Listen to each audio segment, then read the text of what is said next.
नमस्कार। मैं ज्योतिर्विद doctor D Mahato. आज मैं आप सबों के समक्ष प्रस्तुत हूं शरद ऋतु और सावधानी विषय को लेकर। देखिए, शरद ऋतु प्रारंभ है। आश्विन मास और कार्तिक मास के समयावधि को हम लोग शरद ऋतु कहते हैं। यहाँ होता क्या है कि बरसात का मौसम और ठंड का मौसम, ये दोनों का मिलन होता है। इसे हम लोग संधि काल कहते हैं और इसे हम लोग शरद ऋतु कहते हैं। तो होता क्या है कि अचानक ठंड बढ़ जाती है और आदमी सावधान नहीं हो पाता। फलस्वरूप क्या होता है कि लोगों को गंभीर रोग हो जाते हैं, लोग परेशान हो जाते हैं।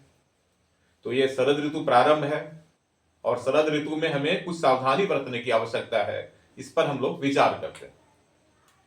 देखिए, विशेष करके बच्चों को और वृद्ध माता पिता का विशेष ध्यान रखना है।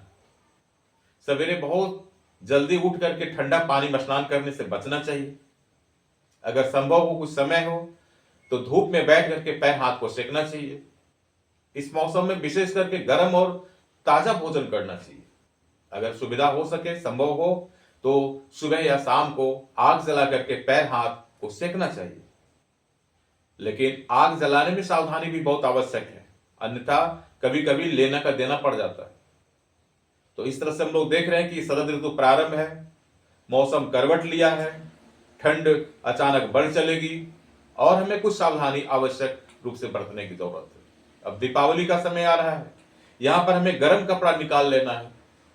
स्वेटर, चादर, कंबल, मफलर, रजाई, ये सभी गर्म कपड़े का प्रयोग करना शुरू कर देना है।